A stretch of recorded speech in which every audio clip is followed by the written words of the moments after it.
चैव नरोत्तमं देवीं सरस्वतीं व्यासं ततो जयमुदीरयतमुखं करोति वाचालं पङ्गुलङ्घयते गिरिं यत्कृपात्तमहं वन्दे परमानन्दमाधवं निगमकल्पतरोर्गलितं फलं सुखमुखादमृतद्रवसंयुतं पिबत भागवतं रसमालयो मुहुरौ रसिका भुवि भावुकाः ॐ व्यासं वसिष्ठनप्तारं शक्तिपौत्रमकलमसं पराशरात्मजं वन्दे सुगतातं तपोनिधिं ओं व्यासाय विष्णुरूपाय व्यासरूपाय विष्णवे नमो वै ब्रह्मनिधये वासिष्ठाय नमो नमः। ओं श्री परमात्मने नमः। ओं नमो भगवते वासुदेवाय।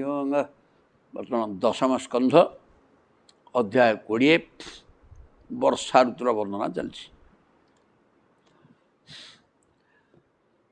जलौघैः निरभिद्यन्त शेतवः वर्षति स्वरेंगे पाखंडिनां असद्वादैः वेदमार्गा कलौ यथा पाखंडिनां असद्वादी पाप खंड पाखंड पापी पुरुष मानकर असद्वादी न सत्वाद असद्वाद से कहे दिह कौटी अच्छा कौन कहीं डाकवा आम तो परिश्रम कर खाइबा कौ दिह आमको खाइबा अनेक कथा कहे। तेणु ये पापी पुरुष मानकर कथा तांकर असत जुक्ति द्वारा कलिजुगे वेदमार्ग जमी बंद हो जाइए। कलिजुगे वेद विहित मार्ग कहीं चालू नहीं। बर्तमान समस्ते जड़े जड़े ब्रह्मा एवं जहाँ इच्छा जहाँ है शास्त्र सिद्धांत ता बाटर अच्छी मन इच्छा जी जहाँ पाइला कर चलला कर चलती कौन भूल नहीं कथा आम अनुभव भी करूँ। तेणु वेदमार्ग कलिजुगे वेदमार्ग कहीं जाऊना पाखंड मानकर सी अनेक कथा कहते तदनुसार लोक पापाचारी हो गले। सेमती जलौघै निरभिद्यन्त वर्षा ऋतु इंद्रंकर प्रेरण मुसलधार वर्षा होबार नदी मानकर बंधबाड़ बिलर हिड़ सब सेहीपरि भांगी भुशुड़ी पड़ला। जलौघै निरभिद्यन्त प्रबल वर्षा किए से कले ना वर्षति ईश्वरे ईश्वर कि इंद्र वर्षा करते प्रबल वर्षा करते वर्षा दिन वर्षा हम आ कौन। तेणु जल नदी मानक प्रबल जल आसला आसवा फल शीतव निरभिद्यंत बर्तमान दी कूल खाई पानी गला कोठी सेतु मान बंध पड़ी बंध टपिक पानी गला ये प्रकार अवस्था सब सृष्टि है। जमी कलिजुगे पाप खंड पाखंड पाखंड मानकर मत को आश्रय करी लोक समस्ते ब्रह्मा एवं जहाँ इच्छा है ता कला वेद मार्ग संपूर्ण ठप। वेद मार्ग माने गोटे निर्दिष्ट मार्ग जीवा जोटा पूर्व निर्धारित मार्ग नदी नदी सेमती पूर्व निर्धारित मार्ग रही दीपटे बंध पड़ी भितर तू जा किंतु सी वर्षा पानी अधिका आसवा फल सी बाट को उल्लंघन करी बंधबाड़ डेईकि पानी गला जहाँफल बन्या है। ये कथा ये कहला व्यमुंचन वायुभि नुन्ना भूतेभ्य अथामृतम घना यथा आशिषु विस्पतयः काले काले द्विजेरिता विमुंचन वायुभि नुन्ना कौन यही ब्राह्मण मानक प्रेरणा यथा आशीष विश्वतय कौन गए विस्पतय ब्राह्मण मानक प्रेरणा धनी लोक जेपरी बेले बेले ଦାନ ଧର୍ମ ଦ୍ୱାରା ପ୍ରଜାମାନଙ୍କର ଅଭିଳାଷ ପୂର୍ଣ୍ଣ କରନ୍ତି। ଯଥା ଆଶିଷ ବିସ୍ପତୟ କାଳେ କାଳେ ଦ୍ୱିଜେରିତା। ଦ୍ୱିଜ ମାନେ ବ୍ରାହ୍ମଣମାନଙ୍କର, ଇରିତ ମାନେ ପ୍ରେରଣା, ବ୍ରାହ୍ମଣମାନଙ୍କର ପ୍ରେରଣାରେ ତୋର ଅମୁକ ସେମିତି ଘର ପୀଡ଼ା ଅଛି, ଏତିକି ଜଣ ବ୍ରାହ୍ମଣକୁ କି ଭିକାରୀକି ଖୁଆଇଦେ, ଯେଉଁଟେ କହୁଛନ୍ତି। ସେ ମନ୍ଦିରକୁ ଯାଇକି ଗୋଟିଏ ଭିକାରୀ ଅଛନ୍ତି, ତାଙ୍କୁ ସେଠି ତୁମେ ଖୁଆଇବ। ଏଇଟା ହେଲା ପାଠ। ତେଣୁ ସେଇଟା ବ୍ରାହ୍ମଣ ତ ଯାହା, ଏଇଟା ସବୁ ଜ୍ୟୋତିର୍ବିଦ୍ୟା ବିଶାରଦମାନଙ୍କର ନିର୍ଦ୍ଦେଶ କ୍ରମେ ବର୍ତ୍ତମାନ ସେ ବତେଇ ଦେବେ। ଆଉ ମନ୍ଦିରକୁ ଯାଇକିରି ସେ ମାଗତା ସବୁ ବସିଥିବେ, ତାଙ୍କୁ ଖାଇବାକୁ ଦେବୁ 10 ଜଣ ମଣିଷ 8 ଦିନ, ତାହେଲେ ତୋର ସବୁ ରିଷ୍ଟ ଖଣ୍ଡନ ହେଇଯିବ। ଲୋକ ଧାଇଁଲା, ଆଉ କରିବ କ'ଣ? ପଇସା ତ ପ୍ରଚୁର ଅଛି। ତେଣୁ ଏଇ ପ୍ରକାର ବ୍ରାହ୍ମଣ ବା ଏଇଟା ଜ୍ୟୋତିଷ ପ୍ରକୃତରେ ଆଗରୁ ବ୍ରାହ୍ମଣ ସବୁ କରୁଥିଲେ। ଇଏ ଜ୍ୟୋତିଷ ବିଦ୍ୟା ବ୍ରାହ୍ମଣ ପାଖରେ ଟିକେ କମ୍ ଅଛି। ତେଣୁ ଜ୍ୟୋତିଷ କଥା କୁହାଯାଉଛି, ଏଇଠି ବ୍ରାହ୍ମଣ କଥା ଲେଖା ହେଇଛନ୍ତି ସ୍ୱତନ୍ତ୍ର ଭାବରେ, କାହିଁକିନା ବ୍ରାହ୍ମଣ ସେଗୁଡ଼ା କରୁଥିଲେ ଆଗରୁ, କିନ୍ତୁ ଇଲେ ସବୁ ବିଦ୍ୟା ତାଙ୍କୁ ଜଣାଥିଲା। ଇଲେ ଜ୍ୟୋତିଷ ସ୍ୱତନ୍ତ୍ର ହେଇଗଲେଣି ଯେଉଁମାନେ ପାଠ ପଢ଼ଉଛନ୍ତି। ଆଉ ବିମୁଞ୍ଚନ ବାୟୁଭି ନୁନା, ସେମିତି ବାୟୁର ପ୍ରେରଣା, ଯେମିତି ବ୍ରାହ୍ମଣ ପ୍ରେରଣାରେ ସାଧାରଣ ମାନବ ଅମୁକ ସମୁକ କରେ, ସେଠି କଳା ବ୍ରାହ୍ମଣ ଏତିକି ଜଣ ଖାଇବାକୁ ଦେବୁ, ଏମିତି ଗୋଟେ। ତେବେ ସେମିତି ବାୟୁର ପ୍ରେରଣାରେ ମେଘମାନେ ପ୍ରାଣୀମାନଙ୍କ ନିମନ୍ତେ ଅମୃତମୟ ଜଳ ବର୍ଷା କଲେ। ବିମୁଞ୍ଚନ ବାୟୁଭି ନୁନା ଭୂତେଭ୍ୟ ଅଥ ଅମୃତଂ ଘନାହା। ଘନାହା ମାନେ ମେଘମାନେ, ଭୂତେଭ୍ୟ ସମସ୍ତ ଭୂତମାନଙ୍କୁ, ଭୂତ କହିଲେ 5 ମହାଭୂତରେ ତିଆରି ସମସ୍ତ ଜଗତ। ଖାଲି ମଣିଷମାନଙ୍କୁ ଉପକୃତ ହେଉଛନ୍ତି ମେଘ ବର୍ଷ ନା, ସବୁ ଏ ଗଛଲତା ତଳୁ ତଳୁ ସବୁ ଶୁଖିକି ଠୋଠା, ସେମାନେ ଅମୃତମ୍ ପିୟୁଷଂ ଅମୃତଂ ସୁଧା ପୟକିଲାଳମ୍ ଅମୃତମ୍। ପାଣିର ନାଁ ମଧ୍ୟ ଅମୃତ ଏବଂ ଜୀବନ। ପାଣିଟା କେତେ ବଡ଼ ଜିନିଷ। ପୟ କିଲାଳଂ ଅମୃତଂ ଜୀବନଂ ଭୁବନମ୍ ବନମ୍। ଇଏ ହେଲା ଜଳର ପର୍ଯ୍ୟାୟବାଚକ ଶବ୍ଦ। ପୟ ବୋଇଲେ କ୍ଷୀର, ପୟ ବୋଇଲେ ପାଣି ମଧ୍ୟ, କିଲାଳ ବୋଇଲେ ଜଳ, ପୟ କିଲାଳ, ଅମୃତମ୍ ଅମୃତ ବୋଇଲେ ଜଳ, ଜୀବନମ୍ ଜଳ, ଭୁବନମ୍ ଭୁବନ ମାନେ ପୃଥିବୀ, କିନ୍ତୁ ଜଳର ନାଁ ବି ଭୁବନ, ମାନେ ସମସ୍ତ ଭୁବନରେ ବ୍ୟାପିକିରି ଅଛି ଏବଂ ଭୁବନଟା ସୁରକ୍ଷିତ ଅଛି ପାଣି ଯୋଗୁଁ। ଭୁବନମ୍ ବନମ୍, ବନ ବୋଇଲେ ଜଙ୍ଗଲ, ବନ ବୋଇଲେ ମଧ୍ୟ ବାରି। ଏ ହେଲା ପାଠ, ସବୁ ଅମରକୋଷ। ତେଣୁ ବର୍ତ୍ତମାନ ବ୍ରାହ୍ମଣମାନଙ୍କ ପ୍ରେରଣାରେ ଲୋକ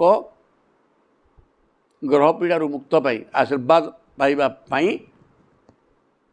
ଅନେକ ଖର୍ଚ୍ଚ କରିକିରି ଯାହା ସିଏ ନିର୍ଦ୍ଦେଶ ଦେବେ ତାଙ୍କ ପ୍ରେରଣା ଅନୁସାରେ ଲୋକ ଖର୍ଚ୍ଚ କରିକିରି ନିଜ ଗ୍ରହ ପୀଡ଼ାରୁ ଶାନ୍ତି ହେବା ପାଇଁ ବ୍ୟବସ୍ଥା କରେ, ପ୍ରଚୁର ଅର୍ଥ ଦିଏ, ବାଣ୍ଟେ। ଠିକ୍ ସେମିତି ବାୟୁର ପ୍ରେରଣାରେ ମେଘମାନେ ବାଣ୍ଟୁଛନ୍ତି। କାହାକୁ? ମେଘମାନେ ବାଣ୍ଟୁଛନ୍ତି। କ'ଣ ବାଣ୍ଟୁଛନ୍ତି? ନା ଅମୃତ। କାହାକୁ ବାଣ୍ଟୁଛନ୍ତି? ନା ଲୋକ, ଭୂତମାନଙ୍କୁ। ଭୂତମାନେ ଖାଲି ମନୁଷ୍ୟ ନୁହଁ, ସମସ୍ତ ଜୀବଜନ୍ତୁଙ୍କୁ ଅମୃତ ଜଳ, ଅମୃତ ଶବ୍ଦର ଅର୍ଥ ଜଳ, ଜଳକୁ ବାଣ୍ଟୁଛନ୍ତି। ଏବଂ ବନମ୍ ତତ୍ ବର୍ଷିଷ୍ଟମ୍ ପକ୍ୱ ଖର୍ଜୁର ଜମ୍ବୁମତ୍। ଗୋପାଳେ ହି ବୃତ ରନ୍ତୁଂ ସବଳ ପ୍ରାବିଶତ୍ ହରିଃ।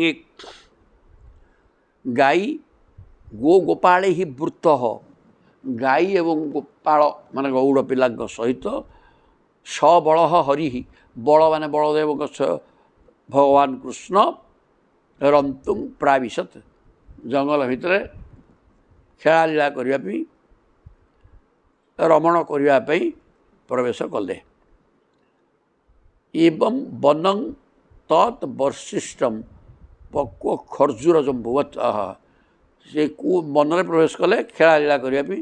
ସେ ବନ ହୋଇଛି କେମିତି ନା ବର୍ଷା ଦିନରେ ଏଗୁଡ଼ାକ ଖଜୁରୀ କୋଳି ପାଚେ ଏବଂ ଜାମୁ କୋଳି ଗୁଡ଼ାକ ବର୍ଷା ଦିନରେ ପାଚେ।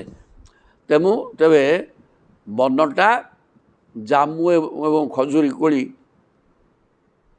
ପରିପକ୍ୱ ଅବସ୍ଥାରେ ଥିବା ବନ ଭିତରେ ବଳରାମଙ୍କ ସହିତ ଭଗବାନ ଶ୍ରୀକୃଷ୍ଣ ଗାଈ ଏବଂ ଗୋପାଳମାନଙ୍କ ସହିତ ପ୍ରବେଶ କରି ଖେଳ ଆରମ୍ଭ କଲେ। ଆଉ ତାପରେ କହୁଛନ୍ତି ଧେନବଃ ମନ୍ଦଗାମିନ୍ୟ ଉଦ୍ଧୋ ଭାରିଣ ଭୂୟସା ଯଜୁହୁ ଭଗବତା ଆହୁତା ହୃତମ୍ ପ୍ରୀତ୍ୟା ସୁତସ୍ତନଃ। ଧେନବଃ ମନ୍ଦଗାମିନ୍ୟ ଗାଈ ଗୁଡ଼ାକ ପ୍ରସବ କରିଛନ୍ତି ବର୍ଷା ଦିନଟାରେ। ତେଣୁ କ'ଣ ହେଇଛି ନା ପହ୍ନା ଗୁଡ଼ାକ ବଡ଼ ବଡ଼ ହେଇଛି। ତେଣୁ ପହ୍ନା ବଡ଼ ହେଇଯାଇଥିବା ହେତୁରୁ କ୍ଷିପ୍ର ଗତିରେ ଯାଇପାରୁନାହାନ୍ତି, ମନ୍ଥର ଗମନ କରୁଛନ୍ତି। ଉଧ ଭାରିଣ, ଉଧ ମାନେ ପହ୍ନା, ଭାର ଦ୍ୱାରା ମନ୍ଦଗାମିନ୍ୟ, ମନ୍ଦ ମାନେ ମନ୍ଥର ଗତି କରୁଛନ୍ତି।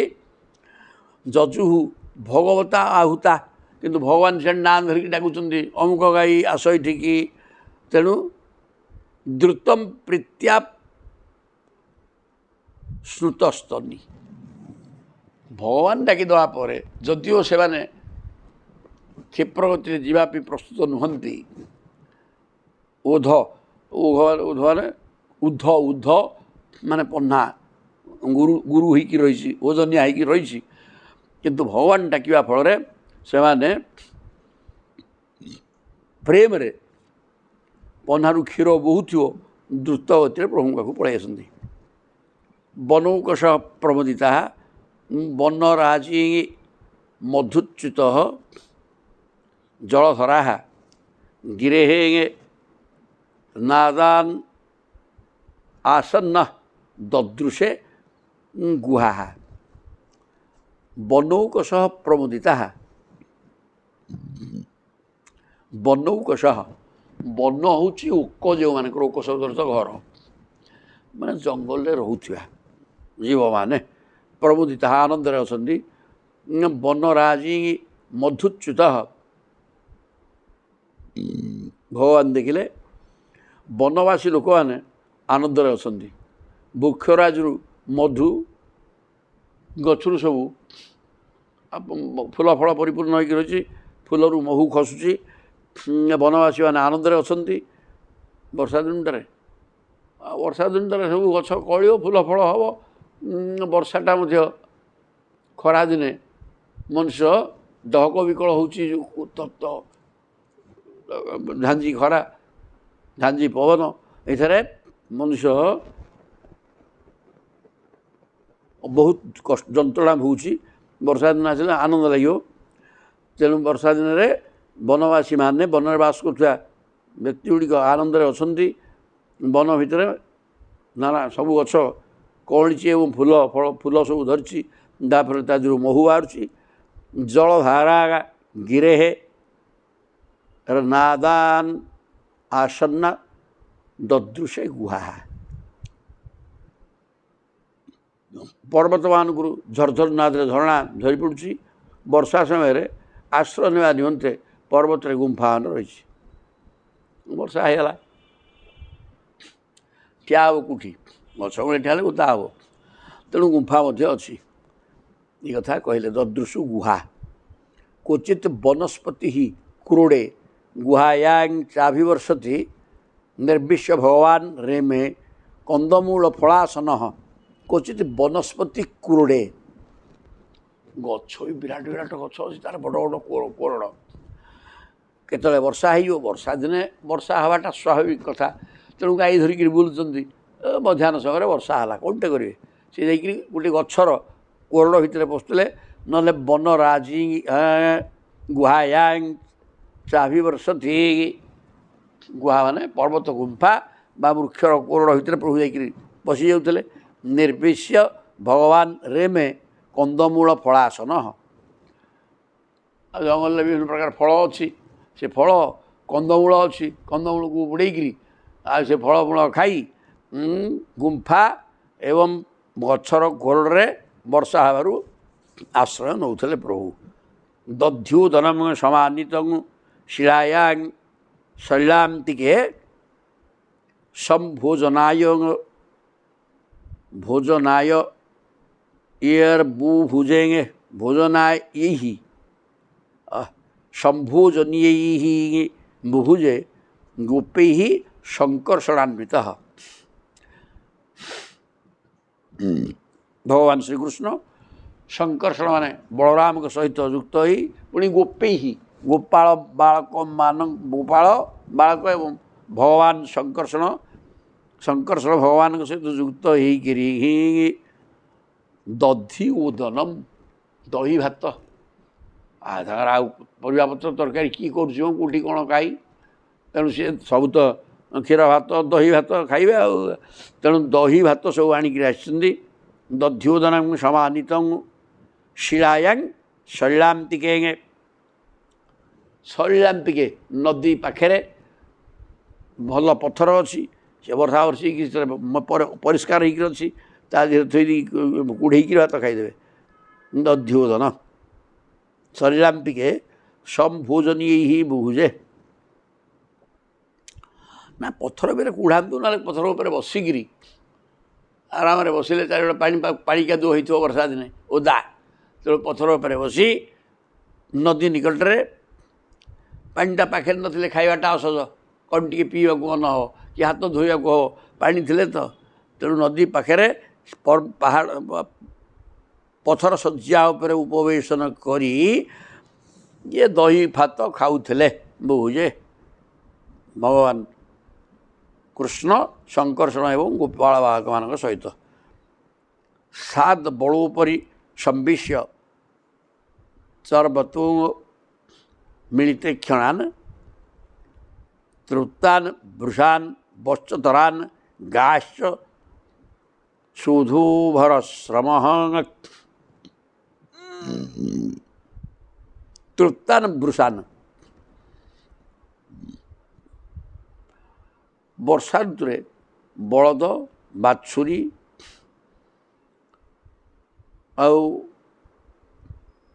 पन्हा ओजनिया होता चली पार गाई गुड़ाक अल्प समय मध्य पेट पूरा घास चली जाती घास तो प्रचुर वर्षा दिने खरा दिने बर्तमान कौन होती सबुआड़े सुखिला घास सब जली पोड़िक अच्छी सी पोड़ा घास को कौन टे मुह मार्च ना कौन तेणु दीर्घ सब सका सन्ध्या चलले पेट पुरुआ पूरी पारे न पारि पूरा किंतु वर्षा दिने जुआड़े देखो सियाड़े घास अंठे अंठे आंठुए लेखे ठिया तेणु जो बाछुरी पिला बलद षंढ बाकी आसन्न पिला छुआ जन्म कर गाई गुड़ाक पन्ना बड़ बड़ होता है तेणु चली पारती अल्प खाई अल्प समय चलला पर पेट फुल हो जाए से ही एवं खाई देखिए कौन करेंगे सात बड़ों परी से घास उपरे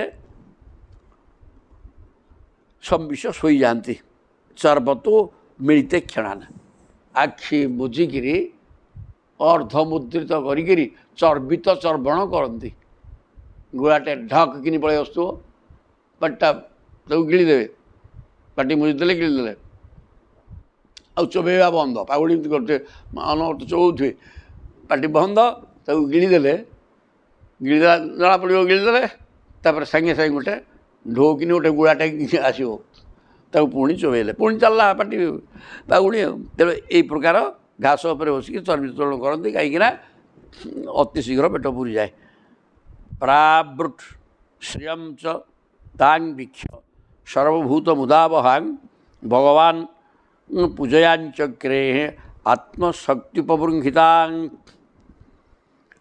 प्रावृट श्रियं च तांग वीक्ष ये प्रकार वर्षा ऋतुर शोभा को देखी भगवान सर्वभूत मुदावहांग समस्त प्राणी मानकर आनंद प्राणी मान आनंद प्रदान करुवा वर्षा ऋतुर वर्षाकालीन ବା ବର୍ଷା ଋତୁର ଲକ୍ଷ୍ମୀ। ଗଛ ଗୁଡ଼ିକ ପଶୁ ପକ୍ଷୀ ଗଛ ଲତା କେଉଁଠି ନିଆଁ ଲାଗିଯାଇଛି ଜଙ୍ଗଲରେ କ'ଣ ହେବ? ବର୍ଷା ନହେଲେ ସିଏ ହେବ ଶାନ୍ତି। ତେଣୁ ବର୍ଷା ହେଲେ ଲାବାକିନି ଶାନ୍ତ ହେଲା। ଗଛ ଲତା ଗୁଡ଼ାକ ଶୁଖିକି ଠୋ ଠୋ ହୋଇଥିଲେ ସେ ପତ୍ର କଳିଲା। ଘାସ ସବୁ ଶୁଖିଲେ ଠୋଠା ଘାସ ବି କଳିଲା।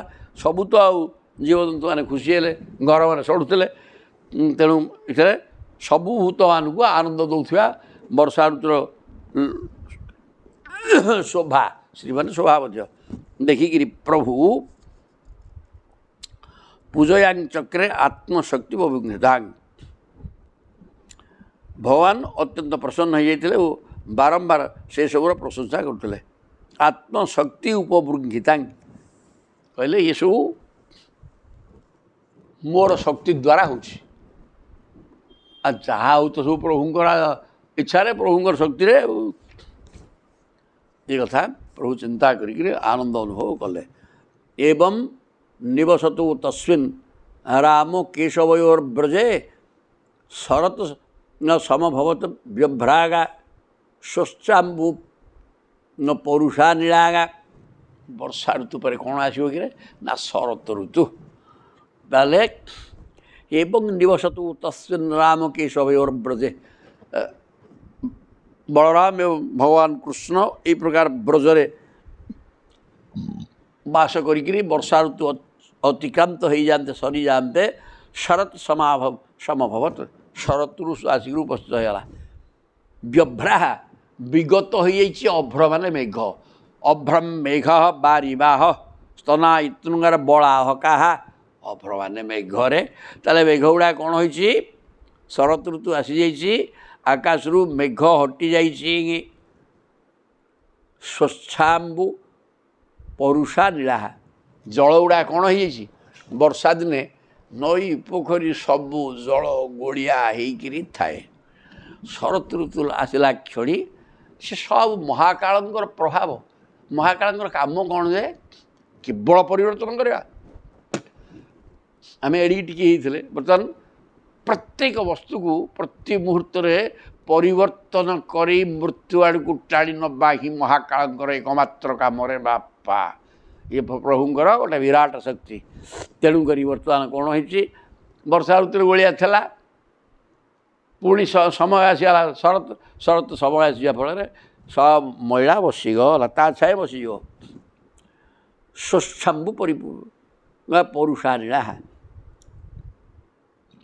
ବାୟୁ ଅତି ମନ୍ଥର ଗତିରେ ବହିଲା। ବର୍ଷା ଦିନେ ଘୁ ଘୁ ହୋଇକି ଢୋ ଢୋ ହୋଇକି ପବନ ହେବ, କେତେବେଳେ ପବନ ନଥିବ, କେତେବେଳେ ପବନ ଜୋରରେ ହେବ। କିନ୍ତୁ ଶରତ ଋତୁ ଆସିଲେ ସୁଲସୁଲିଆ ପବନ ହେବ ଏବଂ ପାଣି ସ୍ୱଚ୍ଛ ହୋଇଯିବ। ଶରଦା ନିରଜୋତ୍ପତ୍ତ୍ୟା ନିରାଣୀ ପ୍ରକୃତି ଯଜୁଃ ଭ୍ରଷ୍ଟାନାଙ୍ଗିବ ଚେତାଂସି ପୁନର୍ଯୋଗ ନିଷେବୟା। ବୋଲେ ଶରଦା ନିରଜୋତ୍ପତ୍ତ୍ୟା, ଶରଦ ଋତୁ ଆସିଗଲେ ବର୍ଷା ଋତୁରେ କ'ଣ ହେବ କି? ପଦ୍ମବନ ନଷ୍ଟ ହୋଇଯାଇଥାଏ। କାରଣ ହଠାତ୍ ପାଣି ବହୁତ ବଢ଼ିଯାଏ। ବଢ଼ିଯିବା ଫଳରେ ପଦ୍ମ ଗଛ ସବୁ ପାଣିରେ ପଶିଯାଏ। ପଦ୍ମ ଗଛ ଉପରେ ପାଣି ରହିଯାଏ। ଆଉ ଫଳରେ ପଦ୍ମବନ ପୋଚା ହୋଇଯାଏ, ବିଭିନ୍ନ ପ୍ରକାର ନଷ୍ଟ ହୁଏ। ପୁଣି ପତ୍ର ବାହାରିକି ଆଉ ବଡ଼ ବଡ଼ ପତ୍ର ପୁଣି ଉପରକୁ ଉଠେ। ତେଣୁ ଶରଦ ଋତୁରେ ନିରଜୋତ୍ପତ୍ତ୍ୟା ପଦ୍ମ ସବୁ ବାହାରିଲା। ନିରାଣୀ ପ୍ରକୃତି ଯଜୁଃ, ଜଳାଶୟ ମାନଙ୍କରେ ପଦ୍ମ ଫୁଲ ଫୁଟିବାକୁ ଲାଗିଲା। ଯୋଗଭ୍ରଷ୍ଟ ପୁରୁଷ ଚିତ୍ତ ଯେପରି ପୁନର୍ବାର ଯୋଗ ଅଭ୍ୟାସ କରି ନିର୍ମଳ ହୋଇଯାଏ। ବର୍ଷା ଋତୁରେ ପାଣି ଥିବା ହେତୁରୁ ପଦ୍ମ ବେଶୀ ଫୁଟେନି। ତାପରେ ଶରତ ଋତୁ ଆସିଯିବା ପରେ ଗଛ ସବୁ ବଢ଼ିକିରି ଉପରକୁ ଉଠେ, ପଦ୍ମ ଫୁଲ ବି ଉପରେ ଫୁଟେ। ଯେମିତିକା ନା ଭ୍ରଷ୍ଟାନାଙ୍ଗିବ ଚେତାଂସି, ଭ୍ରଷ୍ଟାଚାରୀ ଯୋଗୀ ଯୋଗଭ୍ରଷ୍ଟ ହୋଇକିରି ଥିଲା, ପୁଣି ସମୟ ଆସିଯିବାରୁ ସେ ଯୋଗ କରିକିରି ଯେମିତି ଶାନ୍ତ ହୋଇଯାଏ, ନିର୍ମଳ ହୃଦୟ ହୋଇଯାଏ। ପଦ୍ମର ବିକାଶ ହେବାରୁ ଜଳରେ ସେହିପରି ସ୍ୱାଭାବିକ ସ୍ୱଚ୍ଛତା ଆସିଗଲା। ଇଆଡ଼େ ଯୋଗୀର ଭ୍ରଷ୍ଟାଚାରୀ ଯୋଗୀ ଯୋଗଭ୍ରଷ୍ଟ ହୋଇଯାଇକି ଦୁର୍ଭାଗ୍ୟ ଭୋଗ କରୁଥିଲା। ପୁଣି ସମୟକ୍ରମେ ସେ ଯୋଗାରୂଢ଼ ହୋଇକିରି ଖୁସିର ଅନୁଭବ କଲା। ସେମିତି ବର୍ଷା ଦିନେ ପଦ୍ମବନ ନଷ୍ଟ ହୋଇଯାଇଥିଲା। ଶରତ ଋତୁ ଆସନ୍ତେ ପଦ୍ମବନ ପୁଣି ପଦ୍ମ ଫୁଲ ପ୍ରସ୍ଫୁଟିତ ହୋଇକିରି ସମସ୍ତଙ୍କୁ ଆନନ୍ଦିତ କଲା। ମନ ଯେମିତି ପ୍ରସନ୍ନ ହୋଇଯାଏ ଯୋଗ କରିବା ଫଳରେ। ଯୋଗଭ୍ରଷ୍ଟ ପୁରୁଷ ଯୋଗଭ୍ରଷ୍ଟ ହୋଇଯାଇଥିଲା, ପୁନର୍ବାର ଯୋଗ କରିକି ଆନନ୍ଦ ଅନୁଭବ କଲା। ଆଉ କ'ଣ ସର୍ବସ୍ୱମ୍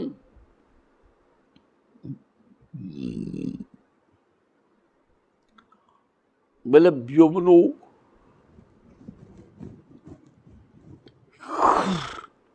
ବ୍ୟମନୋଦ୍ଦଂ ଭୂତ ସାବଲ୍ୟମ୍ ଭୁବଃ ପଙ୍କମପାଙ୍ଗମଳଂ ଶରତ୍ ଜହାରାଶ୍ରମିଣାଂ କୃଷ୍ଣେଙ୍ଗେ ଭକ୍ତି ଯଥା ଅଶୁଭମ୍। ଭଗବାନ କୃଷ୍ଣଙ୍କର ଚରଣାରବିନ୍ଦରେ ଭକ୍ତି କରିବା ଲୋକର ଯେମିତି ଅଶୁଭ ଦୂର ହୋଇଯାଏ, ଅମଙ୍ଗଳ ହଟିଯାଏ, କାରଣ ପ୍ରଭୁ ହେଲେ ମଙ୍ଗଳମୟ। ଠିକ୍ ସେମିତି ଆଉ କ'ଣ ହେଉଛି ସଂସାରରେ ନା ବ୍ୟୋମନୁ ଅବଦମ୍ ଭୂତ ସାବଲ୍ୟମ୍।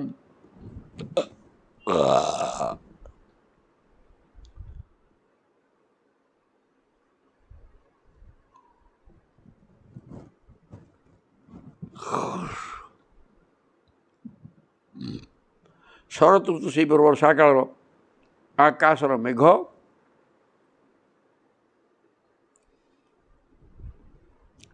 ଶରତ ଋତୁ ଆସିଯାଆନ୍ତେ ଯେମିତି ଚାରି ବର୍ଣ୍ଣର ବ୍ରାହ୍ମଣ କ୍ଷତ୍ରିୟ ବୈଶ୍ୟ ଚାରି ଆଶ୍ରମର ବ୍ୟକ୍ତିମାନଙ୍କୁ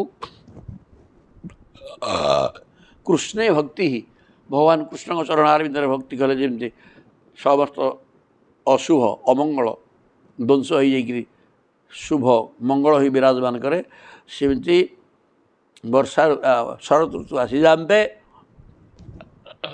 ଆକାଶ ମେଘ ମୁକ୍ତ ହୋଇଗଲା, ନିର୍ମଳ ହୋଇଗଲା। ଭୂତ ସାବଲ୍ୟମ୍ ପ୍ରତ୍ୟେକ ଭୂତ ସବଳ ସୁସ୍ଥ ଅନୁଭବ କଲେ। ଖରା ଦିନଟାରେ ସମସ୍ତ ଜୀବଜନ୍ତୁ କଷ୍ଟ ଭୋଗୁଥିଲେ ଏବଂ ତାପରେ ବର୍ଷା ଆସିଯିବାରୁ ସମସ୍ତଙ୍କର ଶକ୍ତି ବଢ଼ିଗଲା। ଭୁବଃ ପଙ୍କଂ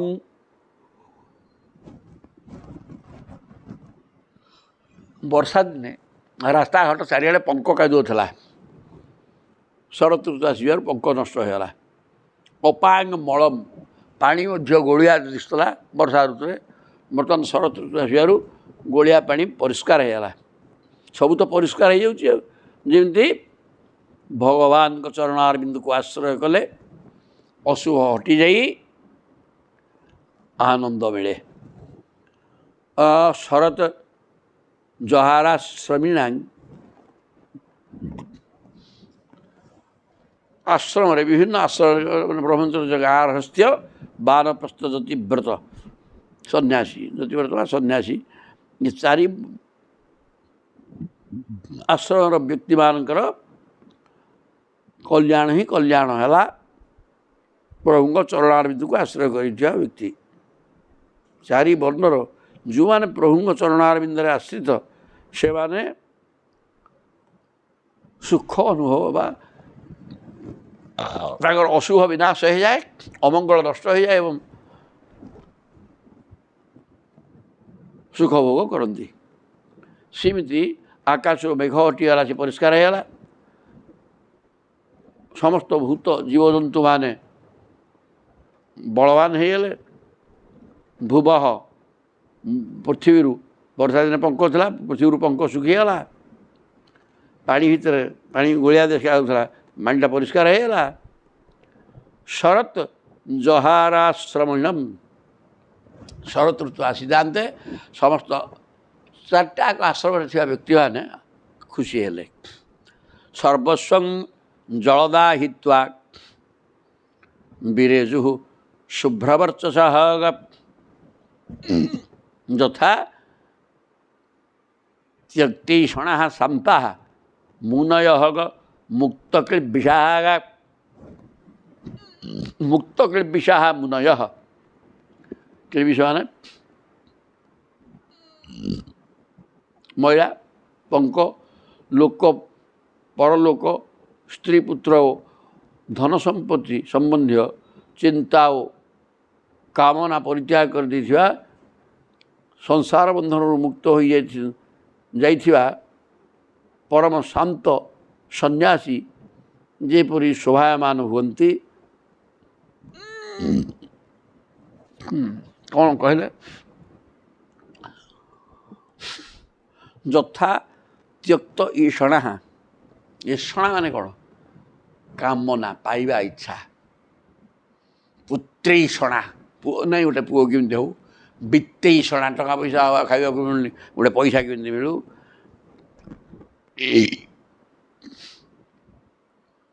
ତାପରେ ପ୍ରତିଷ୍ଠା, ମୋତେ ସମସ୍ତେ ସମ୍ମାନ ଦିଅନ୍ତୁ, ସମସ୍ତେ ଜାଣନ୍ତୁ ଜଣେ ବିଶିଷ୍ଟ ଲୋକ। ଏଇଗୁଡ଼ାକ ସବୁ ଏଷଣା ମାନେ ପ୍ରାୟ ପାଇବା ଇଚ୍ଛା। କିନ୍ତୁ ଯେଉଁମାନଙ୍କର ସମସ୍ତେ ସ୍ତ୍ରୀ ପିଲା ଏମାନଙ୍କ ପ୍ରତି ଆସକ୍ତି ନାହିଁ, ଆସକ୍ତି ଦୂର କରିଦେଇଛନ୍ତି, ଶାନ୍ତାତ୍ମା ହେଇଯାଇଛନ୍ତି, ତାଙ୍କର କୌଣସି କାମନା ବାସନାର ଝଡ଼ ହୃଦୟକୁ ଆଲୋଡ଼ନ କରୁନାହିଁ। ଏହି ପ୍ରକାର ମୁନିମାନେ ସମସ୍ତ କ୍ଳିବିଷମାନେ ସାଂସାରିକ ପାପ କର୍ମରୁ ମୁକ୍ତ ହେଇକିରି ଯେମିତି ଆନନ୍ଦ ଅନୁଭବ କରନ୍ତି, ଠିକ୍ ସେମିତି ଈଷଣାକୁ ତ୍ୟାଗ କଲେ ତ ଆନନ୍ଦ। ଆଉ ପାଇବା ଇଚ୍ଛା ପ୍ରଚୁର ଥିଲେ କିଛି ହେବନି। ସର୍ବସ୍ୱ ଜଳଦା ହିତ୍ୱା, ସେମିତି ମେଘମାନେ ନିଜର ସର୍ବସ୍ୱ ଜନ କଲ୍ୟାଣ ପାଇଁ ପରିତ୍ୟାଗ କରି, ଆଉ ମେଘଗୁଡ଼ା କଳା ଦିଶୁଛି କାହିଁକି ଦିଶୁଛି? ଜଳୀୟ ବାଷ୍ପ ଥିବାରୁ। ତେଣୁ ସେ ଜଳୀୟ ବାଷ୍ପକୁ ଜଳ ଟୋପା କରିକିରି ସମର୍ପଣ କରିଦେଲା ପରେ ମେଘ ଧଳା ଦିଶିଲା, ତାର ଜଳୀୟ ବାଷ୍ପ କମିଗଲା। ହିତ୍ୱା ବିରେଜୁ ଶୁଭ୍ରବର୍ଚସଃ, କଳା ଜିନିଷ ଛାଡ଼ି ଦେଇକିରି ମେଘ ଶୁଣୁ ଧଳା ହେଇଗଲା।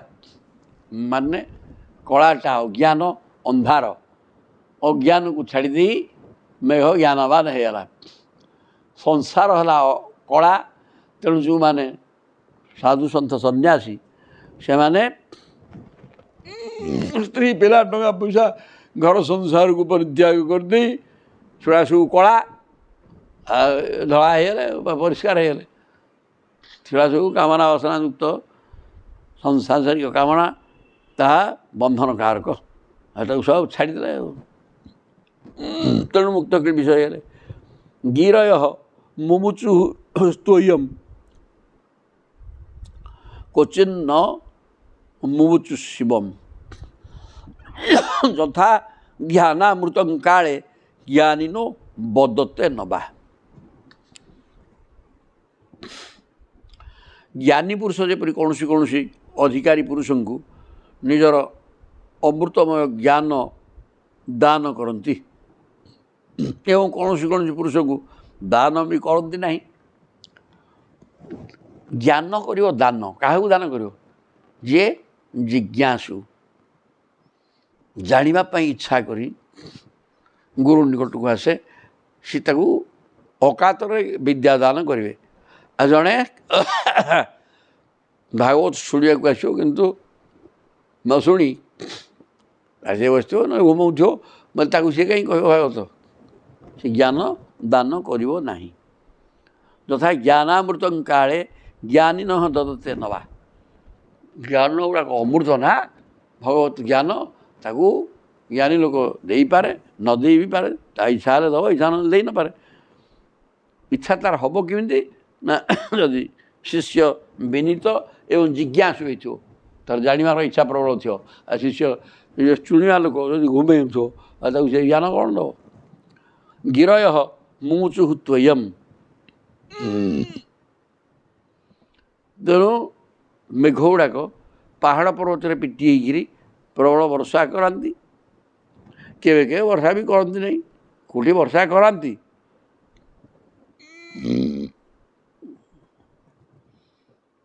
ଝରଣା ରୂପରେ ଝରାଇଲେ ତ ଆଉ କେଉଁଠି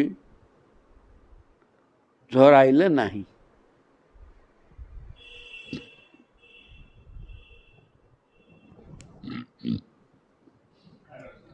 ବର୍ଷା ନାଇଁ ସେ ସବୁଦିନ ସିଆ ଝରେଇଲେ କେଉଁଠି ଝରେଇଲେ କହିଲେ। ନୈବା ବିଦନ୍ କ୍ଷୀୟମାଣମ୍ ଜଳଂ ଗାଧ ଜଳେ ଚରାହ ଯଥା ଆୟୁରନ୍ୱହଂ କ୍ଷଜ୍ୟମ୍ ନରାହ ମୂଢ଼ାହ କୁଟୁମ୍ବିନଃ କହିଲେ ଯଥା ଆୟୁ ଅନ୍ୱହଂ କ୍ଷଜ୍ୟମ୍ ଆୟୁ ନଶ୍ୟତି ପଶ୍ୟତାଂ ପ୍ରତିଦିନମ୍ ଜାତି କ୍ଷୟଂ ଯୌବନମ୍। ଏଗୁଡ଼ା କିଛି ରହିବନି ରେ, ପ୍ରତି ମୁହୂର୍ତ୍ତରେ ଆୟୁଷ କ୍ଷୟ ହେଇଯାଉଛି, ଯୌବନ ବାର୍ଦ୍ଧକ୍ୟ ଆଡ଼କୁ ଚାଲିଯାଉଛି, କୌଣସି ଜିନିଷ ଏଠି ସ୍ଥିର ହେଇକି ରହୁନାହିଁ, ସବୁ କ୍ଷୟ।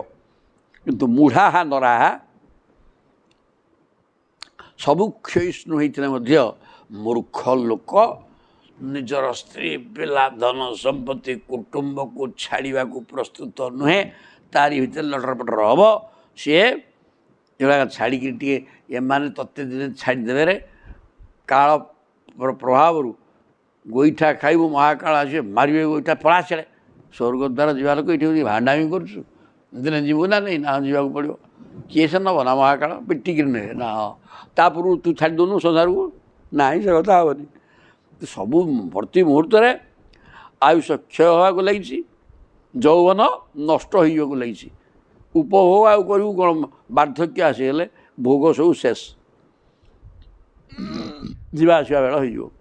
ତେଣୁ ତା ପୂର୍ବରୁ ତୁ କାହିଁ ଛାଡ଼ି ଦେଉନୁ, ଛାଡ଼ି ଦେଇକିରି ସଂସାରକୁ ବସ ଭୋଗ ଚିନ୍ତନରେ ଲାଗିଯା, ମୁକ୍ତିର ମାର୍ଗ ଦେଖେ। ତୁ ମୁକ୍ତି ହେବ ନ ସେଥିରେ ସେ କୁହାଯାଉନି, ସେ ମୁକ୍ତି ହେବା ଦରକାର ନାହିଁ, କିନ୍ତୁ ଭଗବାନଙ୍କ ନାଁ ନେଉଥା, ଆନନ୍ଦ ଅନୁଭବ କରୁଥା, ସେତିକି ତ ଦରକାର। ତାପରେ କହିଲେ ନୈବା ବିଦନ କ୍ଷୀୟମାଣମ୍ ଜଳଂ ଗାଧ ଜଳେ ଚରାହ। ବର୍ଷା ଦିନ ସରିଗଲା ପରେ ଶରତ ଋତୁ ଆସିଗଲେ କ'ଣ ହେବ, ବିଲ ବାଡ଼ି ନଈ ପୋଖରୀ ସବୁଥିରୁ ପାଣି କମିବ, ଆସ୍ତେ ଆସ୍ତେ ଶୁଖିବ।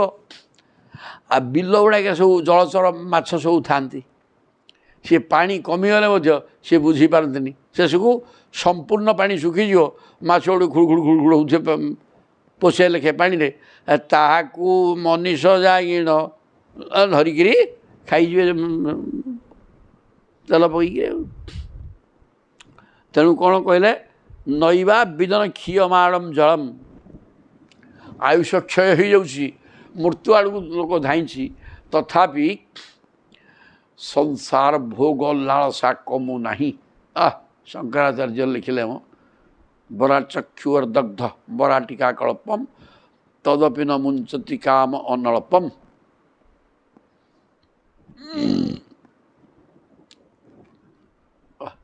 ଭଜ ଗୋବିନ୍ଦଂ ସ୍ମର ଗୋବିନ୍ଦଂ ଗୋବିନ୍ଦଂ ଭଜ ମୂଢ଼ ମତେ। ଆୟୁଷ ଶେଷ ହେଇଯାଉଛି, ମୁଢ଼ା ହେଇଯିବାଣି, ଗୃହୀତ୍ୱା ଦଣ୍ଡମ୍ ଚାଲୁଛି ଠେଙ୍ଗା ଧରିକିରି। ଏସବୁ ପରିସ୍ଥିତି ଆସିଲେ ମଧ୍ୟ କାମନା ଛାଡ଼ୁନାହିଁ। ସେମିତି କ୍ଷୀୟମାଣମ୍ ଜଳମ୍, ଜଳ ସରିଗଲେ ମଧ୍ୟ ମୀନ ଗୁଡ଼ାକ ଶରତ ଋତୁରେ ବର୍ଷାଟା କମିଗଲା ପରେ ବିଲବାଡ଼ି ସବୁଥିରେ ପାଣି କମିଯିବ, ସେଠୁ ଲୋକ ଯାହା ଯେମିତି ଜଳଚର ଥିବେ ସେଗୁଡ଼ିକ ଧରିକି ଆଣିକିରି ଲୁଣ ପକେଇକିରି ପକାଇଦେବେ। ମାଛ ଫାଛ ଗୁଡ଼ାକ ଧରିକି ନେଇଯାଆନ୍ତି। ପାଣି ବଳେ କମିଯିବ ବର୍ଷା ଦିନ ଚାଲିଗଲା ପରେ। ସେମିତି ଆୟୁଷ ଅନବରତ କମୁଛି, ତେଣୁ ସଂସାର ଭୋଗ ଲାଳସାକୁ ଛାଡ଼ିଦେଇ ଈଶ୍ୱର ଚିନ୍ତନରେ ମାତିଯାରେ ମୂଢ଼ ମାନବ, କିନ୍ତୁ ସିଏ ତାକୁ ଜାଣିପାରୁନି। ଆୟୁଷ କମିଗଲାଣି, କର୍ତ୍ତବ୍ୟ ତ ବୁଝିନି କିଛି ମଣିଷ। ଆଉ ଯିଏ ପ୍ରକୃତରେ ଆମକୁ ବଞ୍ଚେଇକି ରଖିଛନ୍ତି, ସିଏ ଆମର ଧ୍ୟେୟ ତାହା ମନୁଷ୍ୟ ବୁଝିପାରୁନାହିଁ। ଗା ଧବାରି ଚରାହା ତାପଂ ଅବିନ୍ଦନ ଶରଦର୍କଞ୍ଜଂ ଯଥା ଦରିଦ୍ର କୃପଣ କୁଟୁମ୍ବ୍ୟ ବିଜିତେନ୍ଦ୍ରିୟ कुटुंबी अभिजितेन्द्रिय न विजित इंद्रिय जो व्यक्तिटा ता इंद्रिय को जय करना सी है अविजितेन्द्रिय इंद्रिय जय कर व्यक्तिटा कुटुंबी तार अनेक इंद्रिय जय करनी तो अनेक पिला पकेब पिला जन्म कर तेणु से पिला गुड़ा बढ़ी कुटुंब बढ़ी जाइए किंतु खाइबा को नहीं अति दरिद्र कर कौन छटपट हम सेमती अगाध बाहरी चरा हागा तापम अविंदन शरदर्क जंग शरद ऋतु आसे खरा भी बढ़ी बढ़ी चलो तेणु दरिद्र मान संपत्ति क्षय हो व्यक्ति अजितेन्द्रिय होगी बहुकुटुंबी हो जाए एवं दरिद्र टंका पैसा न दुख भोग करे खाइबा पाएनि सुविधार सेमती वर्षा दिन प्रबल पानी था पानी भितर माछ गुड़ाक हाँ मजाक बुलूले गिरी हारी आई बर्तमान शरद ऋतु आसी जानते जल सुखा लगला जल सुखा लगला माने दरिद्र है व्यक्तिटा दरिद्र होगी दुख भोगे बहु कुटुंबी एवं दरिद्रता को अनुभव करे दुख भोगे सेमती पानी सरीजा फल माछ मैंने इे खरा ताती पानी सरीगला कमीगला एवं खरा तातिला तेणु माछ मैंने दुख भोग गले तापम अविंदन शरदर्कजम शरत कालीन अर्क मान सूर्यंकर उत्ताप पोखर पानी प्रचुर था जिते पानी तातीबनी तेणु जो उत्ताप बढ़ीगला सूर्यंकर पानी कमी कमी गला एवं पानी उत्ताप बढ़िकी रहा तद्वारा जलचर गुड़ाक दुख कष्ट अनुभव कले संपत्ति सरीजा जल संपद सरीज शुष्क हो दुख भोगिले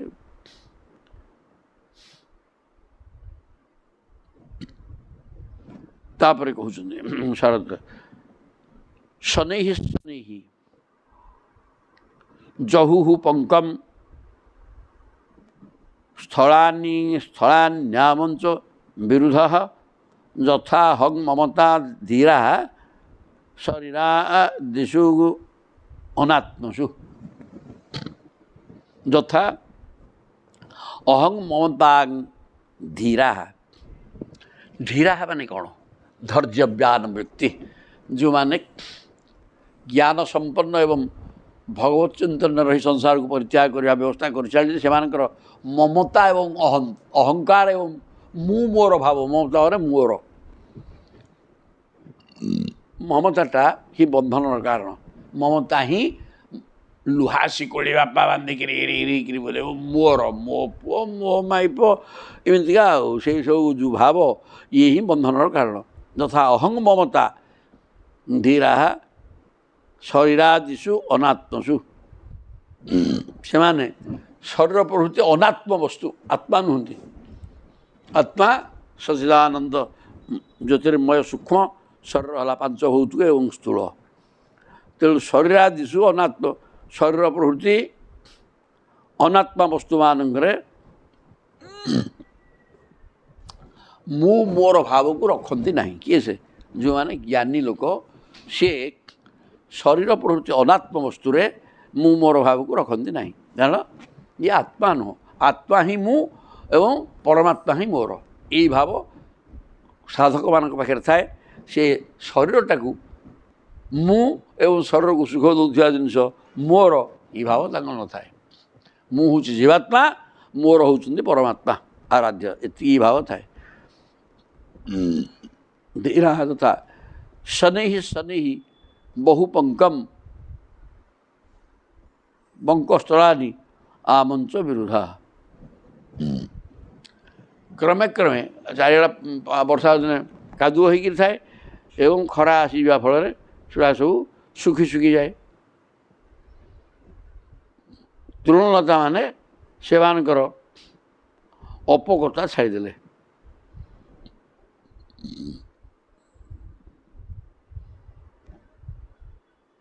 ଶରତ ଋତୁରେ ପୃଥିବୀ ସେହିପରି ତାର କାଦୁଅ ଛାଡ଼ିଦେଇ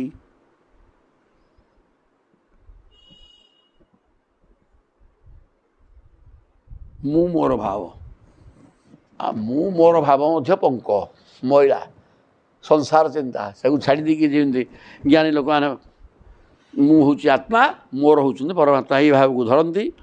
ଠିକ୍ ସେମିତି ପୃଥିବୀ ମଧ୍ୟ ବର୍ଷା ଦିନରେ କାଦୁଅ ପଙ୍କ ପରିପୂର୍ଣ୍ଣ ହୋଇକି ଥାଏ। ସେ କାଦୁଅ ପଙ୍କକୁ ଛାଡ଼ି ଦେଇ ସବୁ ଶୁଖିଲା ହେଇକି ପରିଷ୍କାର ହୋଇଯାଏ। ସଂସାରରେ ବିଚରଣ କରୁଥିବା ବ୍ୟକ୍ତିମାନେ ସଂସାର ଚିନ୍ତା କରିକିରି ସେ କାଦୁଅ ଭିତରେ ଲଟପଟ ହୁଅନ୍ତି। କିନ୍ତୁ ଯିଏ ଧୀର ପୁରୁଷ ସେ ସଂସାର ଚିନ୍ତା କାଦୁଅକୁ ଛାଡ଼ି ମୁଁ ହେଉଛି ପ୍ରକୃତରେ ଜୀବାତ୍ମା ଏବଂ ପରମାତ୍ମା ହିଁ ମୋର ଏମନ୍ତ ଚିନ୍ତାରେ ରହନ୍ତି। ତେଣୁ ଆନନ୍ଦ ଲାଭ କରୁଥାନ୍ତି। ନିଶ୍ଚଳାମ୍ବୁ ଅଭୂତ ତୃଷ୍ଣି ସମୁଦ୍ର ଶରଦାଗମେ ଆତ୍ମନି ଉପରତେ ସମ୍ୟକ୍ ମୁନି ବିପରତାଗମ। ମନ ନିଃସଙ୍କଳ୍ପ ହୋଇଗଲେ ଯେପରି ଆତ୍ମାରାମ ପୁରୁଷ କର୍ମକାଣ୍ଡର ଝଞ୍ଝଟ ଛାଡ଼ି ଦେଇ ଶାନ୍ତ ହୋଇଯାନ୍ତି। ଯେତେବେଳେ କୌଣସି ସଂକଳ୍ପ ନଥାଏ, ସଂକଳ୍ପାତ୍ କାମ, ସଂକଳ୍ପ କଲେ କାମନା ସୃଷ୍ଟି ହୁଏ। ଆଗ ସଂକଳ୍ପ ତାପରେ କର୍ମର ଆରମ୍ଭ। ଏଇଟା ମୋତେ କରିବାକୁ ହେବ, ଏଇଟା ସଂକଳ୍ପ କଲା ପରେ ଲୋକ କର୍ମ କରୁଛି। ତେଣୁ ସଂକଳ୍ପରୁ କାମନା ସୃଷ୍ଟି ହୁଏ, କାମ ସୃଷ୍ଟି ହୁଏ। ନିଶ୍ଚଳ ତେଣୁ ଆତ୍ମନି ଉପରତେ ମୁନି ମାନେ ମନନଶୀଳ ସାଧନାରତ, ଈଶ୍ୱରଙ୍କୁ ପାଇବା ପାଇଁ ସାଧନାରତ ସାଧକ ସିଏ ହେଲା ମୁନି। ସେ ଆତ୍ମନି ଉପରତେ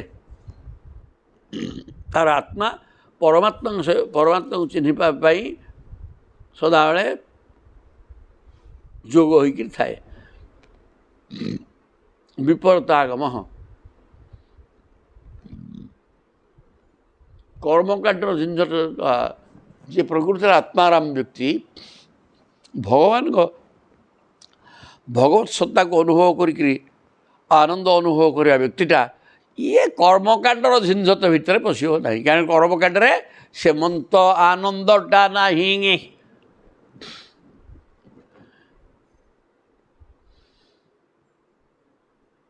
ନିଶ୍ଚଳାମ୍ବୁ ଅଭୂତ ତୃଷ୍ଣି ଶରଦ ଋତୁରେ ସମୁଦ୍ରର ଜଳ ସେହିପରି ସ୍ଥିର ଗମ୍ଭୀର ଓ ଶାନ୍ତ ହୋଇଯାଏ। ବର୍ଷା ଦିନେ ସମୁଦ୍ର ଅଶାନ୍ତ ରହେ, ଜଳ ପ୍ରବଳ ଏବଂ ପ୍ରବଳ ପାଣି ଆସିକିରି ସମୁଦ୍ରକୁ ଅଶାନ୍ତ କରିଥାଏ। କିନ୍ତୁ ଶରଦ ଋତୁ ଆସିଲେ ଜଳ ଆଉ ନଦୀମାନଙ୍କର ଯେଉଁ ପ୍ରଚୁର ଜଳ ଆସୁଥାଏ ବର୍ଷା ଜଳ ସେଟା କମିଯାଏ, ଯାହାପରେ ସମୁଦ୍ର ଶାନ୍ତ ହୋଇଯାଏ।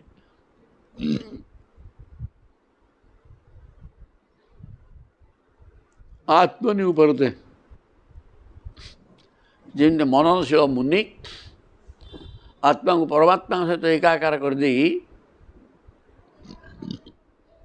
ଆତ୍ମଚିନ୍ତନ ଲାଗି ଆନନ୍ଦ ଅନୁଭବ କରେ, ସମୁଦ୍ର ସେମିତି ଅନେକ କାମନା ବାସନାକୁ ଧରିକି ରହିଲେ ଦୁଃଖ। ସମୁଦ୍ର ବର୍ତ୍ତମାନ ନିଶ୍ଚଳାମ୍ବୁ ପାଣି, ସମୁଦ୍ରରେ ବର୍ଷା ଋତୁରେ ପ୍ରବଳ ପାଣି ପଶୁଥାଏ ନଦୀମାନଙ୍କ ଦ୍ୱାରା। ତେଣୁ ସେ ସମୁଦ୍ର ଶୃଙ୍ଖଳିତ ଥାଏ, ତେବେ ବି ଲହରୀ ହୁଏ ଏବଂ ଢେଉ ତରଙ୍ଗ ଲହଡ଼ି ଆସେ, ଅଶାନ୍ତ ଅବସ୍ଥାରେ ଥାଏ ବର୍ଷା ଦିନେ। କିନ୍ତୁ ଶରଦ ଋତୁ ଆସିଗଲେ ସେ ଶାନ୍ତ ହୋଇଯାଏ। ଯେମିତି ସଂକଳ୍ପ ବା କାମନା ରହିତ ସାଧକ ଆତ୍ମା ପରମାତ୍ମାକୁ ଏକାକାର କରି ଶାନ୍ତ ହୋଇଯାଇଥାଏ। କେଦାରେଭ୍ୟ ତୋପୋ ଗୃହ୍ଣନ୍ କର୍ଷକାଃ ଦୃଢ଼ ସେତୁ ହି ଯଥା ପ୍ରାଣୀ ଶ୍ରବତ୍ ଜ୍ଞାନମ୍ ତନ୍ନିରୋଧେନ ଯୋଗିନଃ ଯଥା ପ୍ରାଣୀ ଶ୍ରବତ୍ ଜ୍ଞାନମ୍।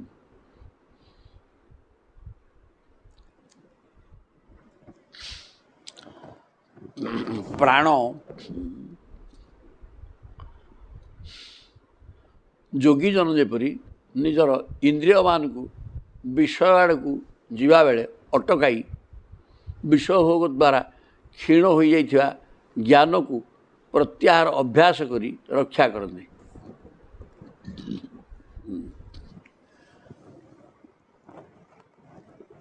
ଇନ୍ଦ୍ରିୟ ଭୋଗ୍ୟ ପଦାର୍ଥ ପଛରେ ଗୋଡ଼େଇଥିବା ମନକୁ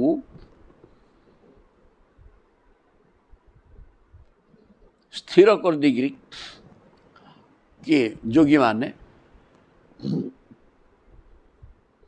ଇନ୍ଦ୍ରିୟକୁ ବିଷୟ ଆଡ଼କୁ ଦୌଡ଼ିକିରି ଯିବାର ବ୍ୟବସ୍ଥାକୁ ବନ୍ଦ କରିଦେଇ ଭୋଗ୍ୟ ପଦାର୍ଥ ପଛରେ ନ ଗୋଡ଼େଇକିରି ଶାନ୍ତ ହୋଇଯାଇଥିବା ମନ ଶାନ୍ତ ହୋଇଯାଇଥାଏ। ଜ୍ଞାନକୁ ଶାନ୍ତ ହୋଇଯାଇଥିବା ଜ୍ଞାନକୁ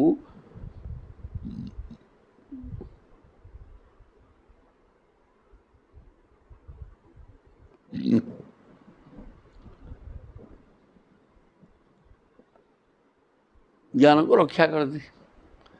ଇନ୍ଦ୍ରିୟ ପଛରେ ଗୋଡ଼େଇଲେ ଭୋଗ ବାସନା ଜାଗ୍ରତ ହେବ, ଯେଉଁ ଲୋକ ପାଗଳ ହୋଇକରି ବୁଲିଲା। ତେଣୁ ଇନ୍ଦ୍ରିୟ ଭୋଗ ପଦାର୍ଥ ପଛରେ ନ ଗୋଡ଼େଇ କାମନା ସୃଷ୍ଟି ନ କରି ସଂକଳ୍ପ କଲେ ତ କାମନା ଆସିବ। କାମନା ବାସନା ତ୍ୟାଗ କରିଦେଇକିରି ଯେମିତି ମନନଶୀଳ ମୁନିମାନେ ଶାନ୍ତ ହୋଇଯାଇଥାନ୍ତି, ସେମିତି ପ୍ରାଣୀ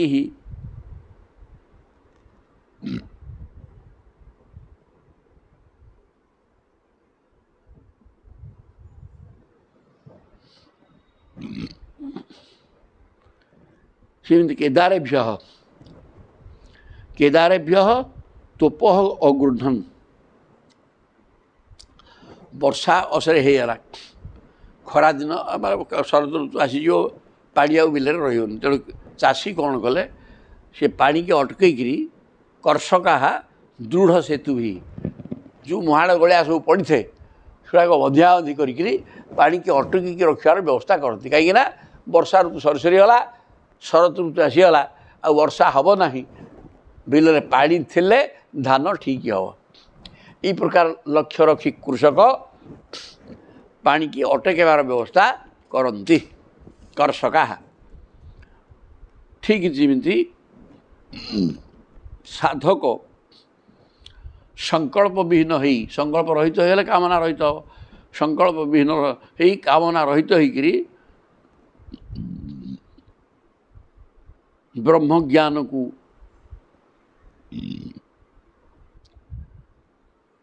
ଅଟକେଇକି ରଖେ। ସଂକଳ୍ପ ଏବଂ କାମ ରହିତ ହୋଇଯାଇ ବ୍ରହ୍ମଚିନ୍ତନରେ ରହିକିରି ବ୍ରହ୍ମଜ୍ଞାନକୁ ବୃଦ୍ଧି କରେ, ସଂସାରକୁ ହଟେଇ ଦିଏ ସଂସାର ଜ୍ଞାନ।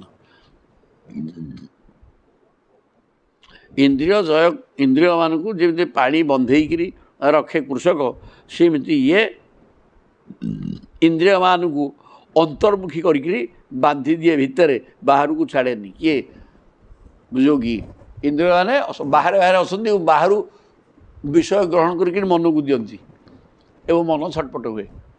ତେଣୁ ଯୋଗୀ କ'ଣ କରିବ ବା ସାଧକ ଇନ୍ଦ୍ରିୟମାନଙ୍କୁ ବାହାରକୁ ନ ଦେଖିବା ପାଇଁ ସୁଯୋଗ ନ ଦେଇକିରି ଭିତରେ ନେଇକିରି ବାନ୍ଧିକି ରଖନ୍ତି। ବାହାରକୁ ପଳେଇଲେ ସର୍ବନାଶ ହେଇଯିବ, ମରୁଡ଼ି ହେଇଯିବ। ଯେମିତି ପାଣି ନାଳ ଗଳିଆ ମୁହାଣ ସବୁ ପଡ଼ିଥିବ, ବର୍ଷା ଦିନ ତ ବର୍ଷା ହେଉଛି ତ ଚାଲିଛି, ଆଉ ତାପରେ ଯେତେବେଳେ ବର୍ଷା କମିଯିବ, ଶରତ ଋତୁ ଆସିଯିବ, ମୁହାଣ ଗଳିଆ ବଧେଇକି ପାଣିକି ଅଟକାଏ କୃଷକ। ଠିକ୍ ସେମିତି ଯେ ଚାଷୀ, ଇଏ ମଣିଷ ବି ଗୋଟେ ଚାଷୀ ନୁହଁ କି, ଯିଏ ପ୍ରକୃତରେ ସାଧକ, ଭଗବାନଙ୍କୁ ପାଇବାର ଇଚ୍ଛା ରଖିଛି, ସିଏ କ'ଣ କରେ, ଇନ୍ଦ୍ରିୟମାନଙ୍କୁ ବାହାରକୁ ନ ଛାଡ଼ି ତାକୁ ଭିତରକୁ ନେଇକି ଜବରଦସ୍ତ ବାନ୍ଧିକି ରଖେ। ବାହାରକୁ ଗଲେ ବିଷୟ ଗ୍ରହଣ କରିବ, ଦୁଃଖ ଦେବ। ସତ ଶରତ ଦର୍କାଂଶୁକା ତାପାନ ଭୂତାନାଂ ମୁଡ୍ଡୁପୋ ଅହରତ ଦେହାଭିମାନଜଂ ବୋଧ ମୁକୁନ୍ଦୋ ବ୍ରଜଜୋ ସୀତାଂ। ଶରତ ଋତୁରେ ଦିନ ବେଳେ ଟାଣ ଖରା ହେଲା, ଲୋକଙ୍କୁ ଭୀଷଣ କଷ୍ଟ ହେଲା, କିନ୍ତୁ ରାତିରେ ଚନ୍ଦ୍ର ଉଦୟ ହୋଇ ଦିନର ସକଳ ସନ୍ତାପ ଦୂର କରିଦେଲା। ସେ ଯେପରିକି ଦେହାଭିମାନକୁ ହେଉଥିବା, ଦେହାଭିମାନ ଦ୍ୱାରା ହେଉଥିବା ଦୁଃଖକୁ ଜ୍ଞାନ ହରଣ କରିଦିଏ।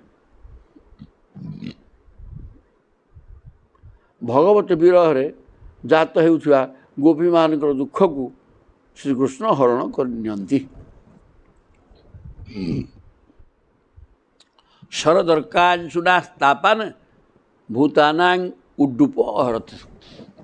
ଶରତ ଋତୁରେ ଯଦିଓ ଦିନବେଳେ ଟିକେ ସୂର୍ଯ୍ୟ କିରଣ ଟାଣୁଆ ହୁଏ ଏବଂ ତାଦ୍ୱାରା ମଣିଷ ଦୁଃଖ ଭୋଗେ, କିନ୍ତୁ ରାତିରେ ଚନ୍ଦ୍ରକିରଣ ଅତ୍ୟନ୍ତ ଶୀତଳ ହୁଏ ଏବଂ ରାତିଟା ଆଶ୍ୱସ୍ତପ୍ରଦ ହୋଇଯାଏ, ସୁସ୍ଥି ଲାଗେ, ଭଲ ଲାଗେ।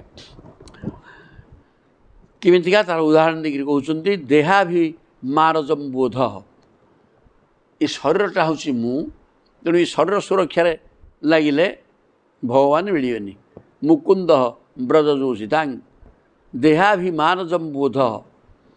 ତେଣୁ ଦେହ ବୋଧ, ଦେହ ଜ୍ଞାନକୁ ଛାଡ଼ି ଦେଇ ବ୍ରଜଯୋଷିତୀ ମାନେ କେବଳ ଭଗବତ ଚିନ୍ତନରେ ଲାଗିଲେ, ଅର୍ଥାତ୍ ଆତ୍ମା ପରମାତ୍ମାଙ୍କୁ ଏକାକାର କରିଦେଇ ନିଜର ଶରୀର ସ୍ଥିତି ଭୁଲି ଯାଇ ଏକାଗ୍ରତାର ସହିତ ଭଗବତ ଚିନ୍ତନରେ ଲାଗିଲେ ଭଗବାନ ମିଳିବେ। ଭଗବାନ ଶସ୍ତାରେ ମିଳନ୍ତିନି। ଶରୀର ସ୍ଥିତି ଭୁଲି ଯାଇ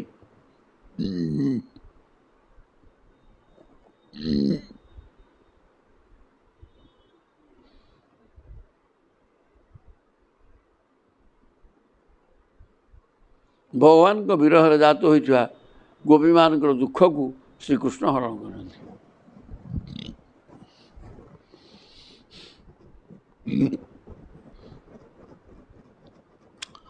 ଓହୋ, ଯେମିତି ଦିନବେଳେ ଦୁଃଖ ହୁଅନ୍ତି ସୂର୍ଯ୍ୟକିରଣରେ, ରାତିକି ଚନ୍ଦ୍ରକିରଣ ସେ ଦୁଃଖକୁ ହରଣ କରିଦିଅନ୍ତି ଶୀତଳ ହୋଇକରି, ସେମିତି ସଂସାର ଭିତରେ ବୁଡ଼ି ରହିଥିବା ବ୍ୟକ୍ତି ଗୁଡ଼ାକ, ମାନେ ଏଇ ଗୋପାଙ୍ଗନା ମାନେ ସଂସାର କର୍ମରେ ଲିପ୍ତ ରହି ସେ ତ ଭଗବାନଙ୍କୁ ଭୁଲି ନାହାନ୍ତି। ଦେହାଭିମାନରୁ ହେଉଥିବା ଦୁଃଖକୁ ଜ୍ଞାନ ହରଣ କରିନିଏ। ଭଗବାନଙ୍କ ବିରହରେ ଜାତ ହୋଇଥିବା ଗୋପୀମାନଙ୍କର ଦୁଃଖକୁ ଶ୍ରୀକୃଷ୍ଣ ଅପହରଣ କରିନିଅନ୍ତି। ହେଲା, ଗୋପୀମାନଙ୍କର ଦୁଃଖ ହୁଏ ପ୍ରଭୁଙ୍କ ବିଚ୍ଛେଦରେ, ତାକୁ ସହ୍ୟ କରିପାରନ୍ତି ନାହିଁ, ବର୍ତ୍ତମାନ ପ୍ରଭୁ ସେମାନଙ୍କର ବିଚ୍ଛେଦ ଦୁଃଖକୁ ଅପହରଣ କରିନିଅନ୍ତି। ପ୍ରଭୁଙ୍କୁ ନ ଦେଖି ନ ପାଇକିରି ଗୋପୀମାନେ ଦୁଃଖିତ ହୁଅନ୍ତି, କିନ୍ତୁ ପ୍ରଭୁଙ୍କୁ ପାଇଗଲା ପରେ ଦିନ ଆଗ ଗାଈ ଚରେଇଯିବେ, ଦେଖିପାରନ୍ତିନି, ଦୁଃଖିତ ହୁଅନ୍ତି। ପୁଣି ରାତି ଆସିଗଲେ, ଠିକ୍ ବେଳ ଏମିତି ନ କରିକିରି ଇଆଡ଼ୁ ସିଆଡ଼ୁ କହିଲେ କ'ଣ ହେବ, ଇଏ ପାଠ ଏଥିରେ କ'ଣ ଲେଖା ହେଇଛି? ପାଠ ତ କହିଲା ଦିନବେଳେ ସୂର୍ଯ୍ୟକିରଣ ଦ୍ୱାରା ଉତ୍ତପ୍ତ ହୁଅନ୍ତି, ରାତିରେ ଚନ୍ଦ୍ରକିରଣ ଆସିଲେ ଥଣ୍ଡା ଲାଗେ ଏବଂ ଲୋକ ଶାନ୍ତି ଅନୁଭବ କରେ। ଠିକ୍ ସେମିତି ଗୋପାଙ୍ଗନା ମାନେ ଦିନବେଳେ ଭଗବାନଙ୍କର ବିଚ୍ଛେଦରେ ପାଠ ପକ୍କା କ'ଣ କରନ୍ତି, ଗାଈ ଚରେଇ ପଳାନ୍ତି, ତେଣୁ ତାଙ୍କର ବିରହଜନିତ ଦୁଃଖ ହୁଏ। କିନ୍ତୁ ସନ୍ଧ୍ୟା ସମୟରେ ଯେତେବେଳେ ପ୍ରଭୁ କୃଷ୍ଣଚନ୍ଦ୍ର, ସନ୍ଧ୍ୟା ସମୟରେ ଚନ୍ଦ୍ର ଆଗମ ହେଇଗଲେ ଯେମିତି ଶୀତଳତା ଆସେ, ସେମିତି କୃଷ୍ଣଚନ୍ଦ୍ରଙ୍କର ଆଗମନ ଦ୍ୱାରା ଗୋପାଙ୍ଗନାମାନଙ୍କର ଚିତ୍ତ ଥୟ ହୋଇଯାଏ, ବିରହ ବେଦନା ଦୂର ହୋଇଯାଏ। ଚମତ୍କାର ମେଳକ ଇଏକୁ ପାଠ ଇଏ। ତାପରେ କହୁଛନ୍ତି, ଖଂ ଅଶୋଭତ ନିର୍ମେଘମ୍ ଶରଦ ବିମଳତାରକଂ ସତ୍ୱଯୁକ୍ତଂ ଯଥା ଚିତ୍ତମ୍ ଶବ୍ଦ ବ୍ରହ୍ମାର୍ଥ ଦର୍ଶନମ୍। ଖଂ ଅଶୋଭତ ନିର୍ମେଘମ୍, ଆକାଶଟା ମେଘମୁକ୍ତ ହୋଇଯାଇଛି ଏବଂ ଚମତ୍କାର ଦୃଶ୍ୟ। ଶରଦ ବିମଳତାରକମ୍, ଏବଂ ମେଘମୁକ୍ତ ଆକାଶରେ ତାରା ଚନ୍ଦ୍ର ସବୁ ସ୍ପଷ୍ଟ ଭାବରେ ଦିଶୁଛନ୍ତି ଏବଂ ଅତ୍ୟନ୍ତ ଶୋଭନୀୟ ଦର୍ଶନୀୟ ହୋଇଛି। ବର୍ତ୍ତମାନ ସତ୍ୱଯୁକ୍ତ ଯଥା ଚିତ୍ତମ, ସେମିତି ଯଦି ଚିତ୍ତଟା ସତ୍ୱଗୁଣ ଯୁକ୍ତ ହୋଇଗଲା ତାହେଲେ ଶବ୍ଦ ବ୍ରହ୍ମାର୍ଥ ଦର୍ଶନ, ଶବ୍ଦ ବ୍ରହ୍ମର ଅର୍ଥ କ'ଣ ତାକୁ ଦର୍ଶନ କରିବ। ଅର୍ଥ କ'ଣ ବୋଇଲେ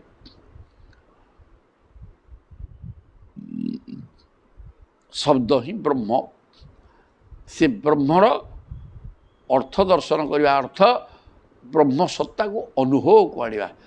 ବ୍ରହ୍ମସତ୍ତାଟା କ'ଣ କିରେ ନା ଆନନ୍ଦ, ଆନନ୍ଦାନୁଭବ ସ୍ୱରୂପ। ତେଣୁ ବ୍ରହ୍ମସତ୍ତା ଆନନ୍ଦ ଅନୁଭବ ସ୍ୱରୂପ। ସତ୍ୱଗୁଣ ଯୁକ୍ତ ହୋଇଥିବା ବ୍ୟକ୍ତିର ଚିତ୍ତ ସେ ଆନନ୍ଦକୁ ଅନୁଭବ କରିପାରେ।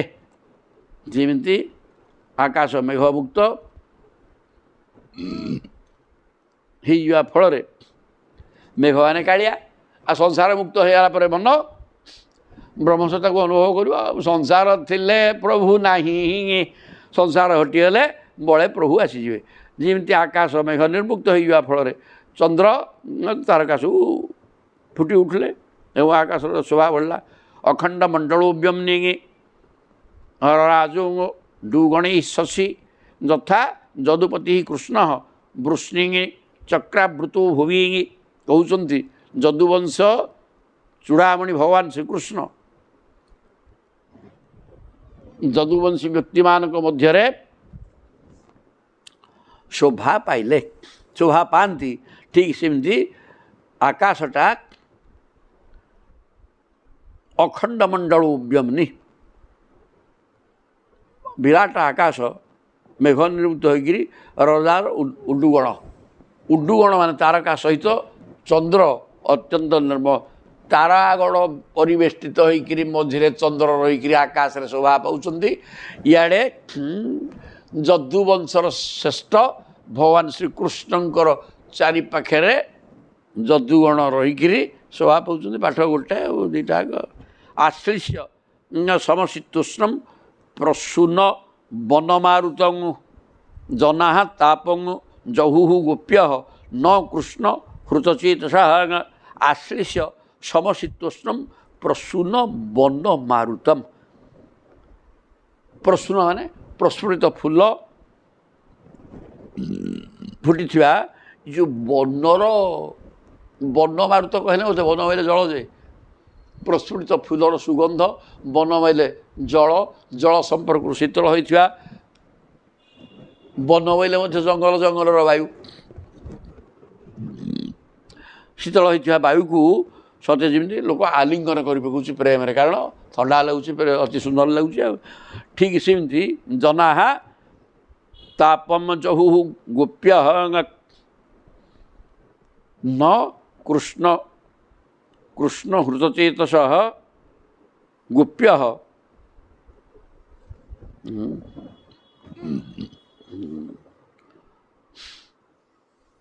ଗୋପୀମାନଙ୍କ ହୃଦୟର ଜ୍ୱାଳା ଶାନ୍ତ ନ ହୋଇ ଅଧିକ ବୃଦ୍ଧି ପାଇଲା, କାରଣ ସେମାନଙ୍କର ଚିତ୍ତ ଆଉ ସେମାନଙ୍କର ଆୟତ୍ତରେ ନଥିଲା, ତାହାକୁ କୃଷ୍ଣ ଚୋରେଇ ନେଇଯାଇଥିଲେ।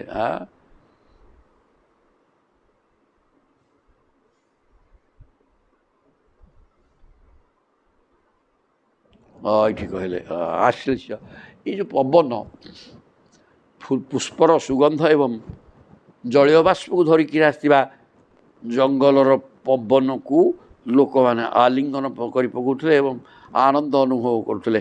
କିନ୍ତୁ ଜନାଃ ତାପଂ ଜହୁଃ, ଲୋକମାନେ ସନ୍ତାପକୁ ଦୂର କରି ପକାଉଥିଲେ।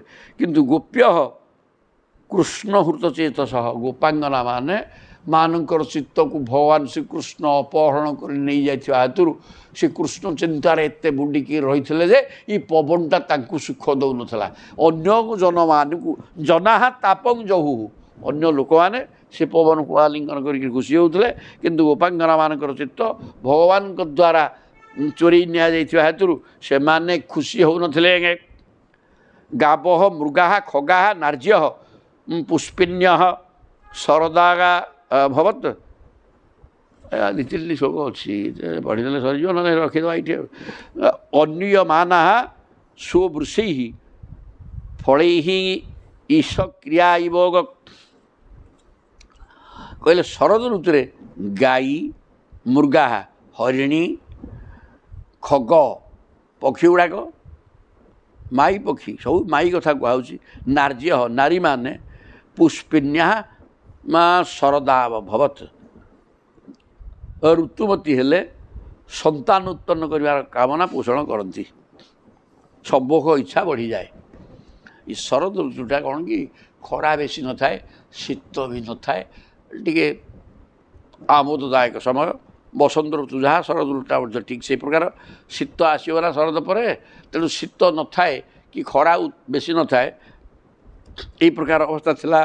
तेणु ये समय संभोग इच्छा बलवत्तर हम ये सब स्त्री जाति कहला गाई मुर्गी पक्षिणी जो नारी माने रजस्वला है संग चाहती शरद ऋतु अन्यूयमाना स्वृषै फलैः ईशक्रिया इव जेपरिकी समर्थ पुरुष कृतकर्म को तार कर्मफल अनुसरण करता है।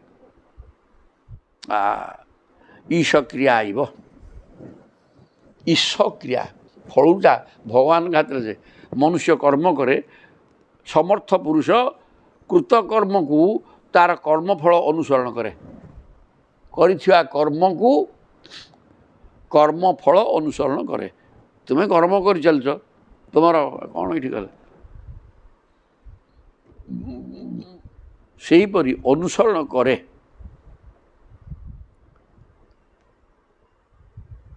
नारी पुरुष मैंने ठीक से अनुसरण कले जेपरिकी समर्थ पुरुषर कृतकर्म को तार फल अनुसरण करे।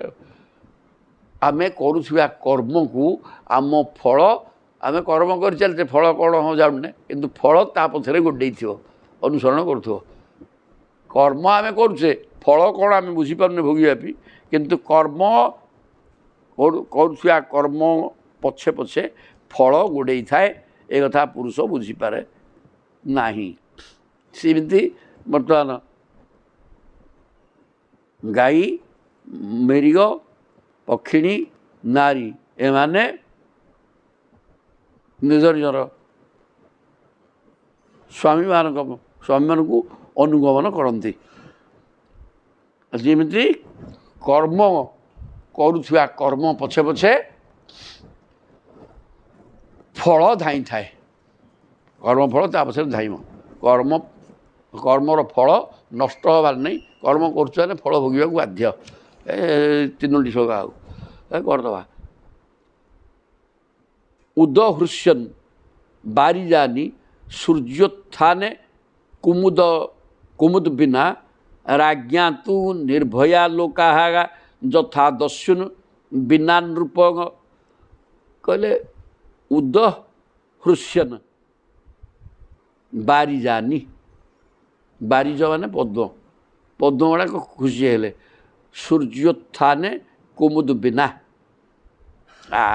सूर्य उत्थाने सूर्य उदय होते पद्म होती सूर्यंकर बंधु पद्मर बंधु सूर्य ए परस्पर बंधु बांधव संपर्क माने स्वामी स्त्री पद्म होची स्त्री सूर्य हेले स्वामी तेणु सूर्यंकर उपस्थित पद्म प्रस्फुटित होकर तार आनंद को व्यक्त करे किंतु कुमुद बिना कुमुद कई फूल किंतु मौड़ी जाए एमानकर प्रीति की देखी सी म्लान हो जाए कई फूलटा चंद्र को देखिक आनंदित हुए प्रस्फुटित हुए सूर्य उपस्थिति से म्लान पड़ जाए किंतु सूर्य को देखी पद्म प्रस्फुटित हुए। राज्ञा तो निर्भया लोका राजा जदि राज्य ठीक अच्छा लोक निर्भय रथा दस्युन बिना नृप ठीक से परी जेपरी राजा शुभागमन रे चोर डकायत माने मानक छड़ा अन्य समस्ते निर्भय हो जाती राजा कड़े राज्य किसी दिन पलैं किंतु राजा आसीगला ସମସ୍ତେ ଆନନ୍ଦିତ ହୁଅନ୍ତି, ଚୋର ଡକାୟତ ଗୁଡ଼ାକ ଆନନ୍ଦିତ ହେବେନି। କାରଣ ରଜା ଆସିଗଲେ, ବାପା ଚୋରି କରୁଥିଲେ ଧରା ଟିକେ ଶାସନ କୁହଳା ଥିଲା, ବର୍ତ୍ତମାନ ଧରପକଡ଼ ଲାଗିବ, ମରିବା ଆମେ। ତେଣୁ ଚୋରମାନଙ୍କ ବ୍ୟତୀତ ଅନ୍ୟ ସାମାଜିକ ଶୃଙ୍ଖଳିତ ଜୀବମାନେ ଆନନ୍ଦିତ ହୁଅନ୍ତି। ଠିକ୍ ସେମିତି ପଦ୍ମ ଭଳିଆ ସତ ଫୁଲ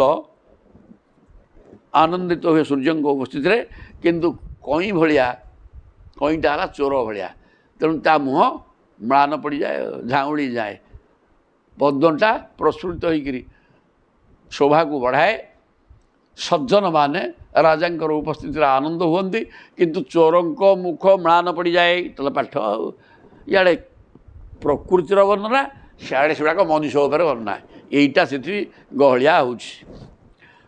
ପୁରଗ୍ରାମେଷୁ ଅଗ୍ରୟଣୈଃ ଇନ୍ଦ୍ରିୟୈଶ୍ଚ ମହୋତ୍ସବୈଃ ବଭୌ ଭୂଃ ପକ୍ୱଶସ୍ୟାଧ୍ୟା କଳାଭ୍ୟାଂ ନିତରାଂ ହରେଃ ଏଠି କହିଲେ। ସେଇ ଯେଉଁ ଶରତ ଋତୁରେ ବଡ଼ ବଡ଼ ଗ୍ରାମ ଓ ସହରରେ ନବାନ୍ନ ପ୍ରାଶନ ଓ ଇନ୍ଦ୍ରଙ୍କ ସମ୍ବନ୍ଧୀୟ ଉତ୍ସବ ପାଳିତ ହୁଏ। ପୁରଗ୍ରାମେଷୁ, ଗାଁ ଗହଳି ସହର ସବୁଠି, ଆଗ୍ରାୟଣ୍ୟୈଃ ଇନ୍ଦ୍ରିୟୈଶ୍ଚ ୟଜ୍ఞୈଃ ମହୋତ୍ସବୈଃ, ଇନ୍ଦ୍ରଙ୍କ ସମ୍ବନ୍ଧୀୟ ଉତ୍ସବ ପାଳନ କରାଯାଏ ଶରତ ଋତୁରେ, ଇନ୍ଦ୍ରୋତ୍ସବ। ଶସ୍ୟ କ୍ଷେତ୍ରରେ ଫସଲ ପାଚିଗଲା ଏବଂ ଶ୍ରୀକୃଷ୍ଣ ବଳରାମଙ୍କ ଉପସ୍ଥିତି ହେତୁ ପୃଥିବୀ ଅତ୍ୟନ୍ତ ସୁନ୍ଦର ଦେଖାଗଲା।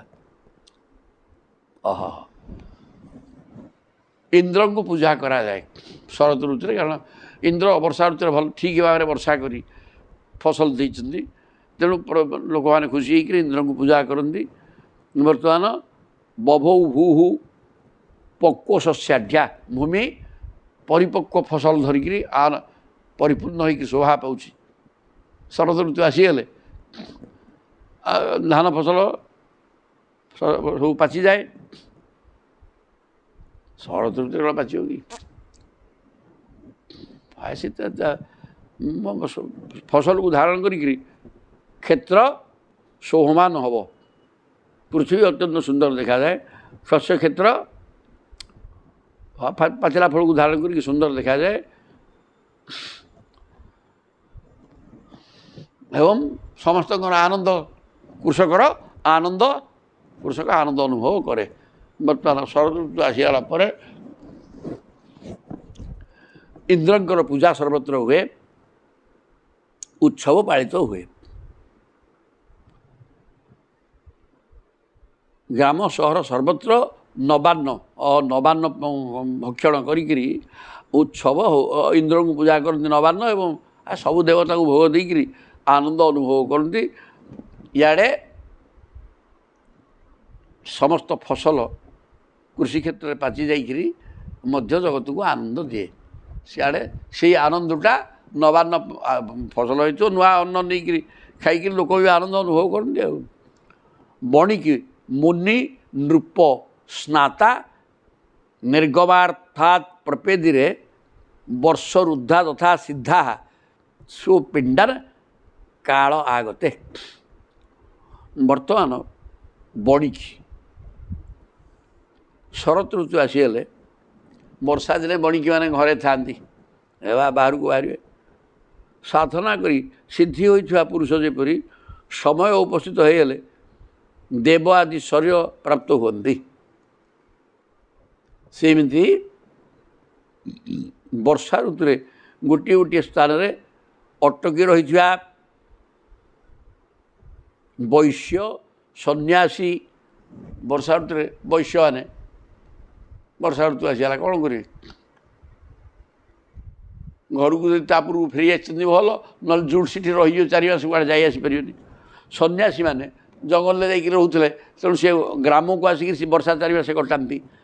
ରାଜା ଯଦି କୁଆଡ଼େ ଯୁଦ୍ଧଯାତ୍ରାରେ ଯାଇଛି ଖରାଦିନେ, ଫେରି ଆସିବ ରହିବ ଘରେ ରାଜା ଓ ସ୍ନାତକମାନେ ମାନେ ପାଠ ପଢ଼ୁଥିବା ପିଲା ଖରାଦିନେ ଖରା ଯୋଗୁଁ ପାଠପଢ଼ା ବନ୍ଦ ହେବ ତେଣୁ ବର୍ଷାଟା ହଁ ସ୍ନାତକମାନେ ସେହିପରି ଶରତକାଳ ଆସିଯିବାରୁ ସେହି ସ୍ଥାନରୁ ନିଜ ନିଜର ଅଭୀଷ୍ଟ କାର୍ଯ୍ୟରେ ବାହାରି ପଡ଼ନ୍ତି। ସ୍ନାତକମାନେ ପ୍ରତ୍ୟେକ ଏଠି କହୁଛନ୍ତି ଏଇ ଚାରି ଜାତିର ଲୋକ କିଏ ବଣିକ ଘରୁ ବାହାରିକି ଯାଆନ୍ତିନି ବର୍ଷା ଋତୁରେ, ମୁନିମାନେ ସନ୍ନ୍ୟାସୀମାନେ ବର୍ଷା ଋତୁରେ ଗାଁକୁ ଆସିକିରି ଆଶ୍ରୟ କରନ୍ତି, କାହା ଘର ଦ୍ୱାରା ମାଗିକି ରହନ୍ତି, ବର୍ଷା ଋତୁ ପରେ ପୁଣି ପଳାଇବେ ଜଙ୍ଗଲକୁ। ରାଜାମାନେ ବର୍ଷା ଋତୁ ଆସିଗଲେ ଯଦି ଯୁଦ୍ଧ କରୁଥିବେ କେଉଁଠି ପଳାଇ ଆସିକି ଘରେ ରହିବେ, ବର୍ଷା ଋତୁ ପରେ ଯୁଦ୍ଧ ଆରମ୍ଭ ହେବ। ଆଉ ସ୍ନାତକମାନେ ମଧ୍ୟ ପାଠ ପଢ଼ିବା ବ୍ୟକ୍ତି ବର୍ଷା ଋତୁରେ ଘରେ ଆଶ୍ରୟ ନେଇଥାନ୍ତି, ତାପରେ ଏମାନେ ନିଜ ନିଜର କର୍ତ୍ତବ୍ୟ ପଥରେ ଆଗାନ୍ତି। କହିବାର ତାତ୍ପର୍ଯ୍ୟ ବର୍ଷାଟା ଘରକୁ ଆଣିକି ସମସ୍ତଙ୍କୁ ବିଶ୍ରାମ ଦେଇଦିଏ। ଇତି ଶ୍ରୀମଦ୍ ଭାଗବତ ମହାପୁରାଣ ପାରମହଂସ୍ୟାଂ। ଆଉ ବର୍ଷା ଋତୁଟା ବିଶ୍ରାମ କରାଇଦିଏ, ଶରତ ଋତୁ ଆସିଗଲେ ସମସ୍ତେ କାର୍ଯ୍ୟକ୍ଷମ ହୋଇଯାନ୍ତି। ଇତି ଶ୍ରୀମଦ୍ ଭାଗବତ ମହାପୁରାଣ ପାରମହଂସ୍ୟାଂ ସଂହିତାୟାଂ ଦଶମ ସ୍କନ୍ଧେ ପୂର୍ବାର୍ଦ୍ଧେ ପ୍ରାବୃଟ୍ ବର୍ଷା ଏବଂ ଶରତ ଉଭୟ ଋତୁର ବର୍ଣ୍ଣନା 20 ଅଧ୍ୟାୟ ସରିଲେ। ଜୟ ଜଗନ୍ନାଥ।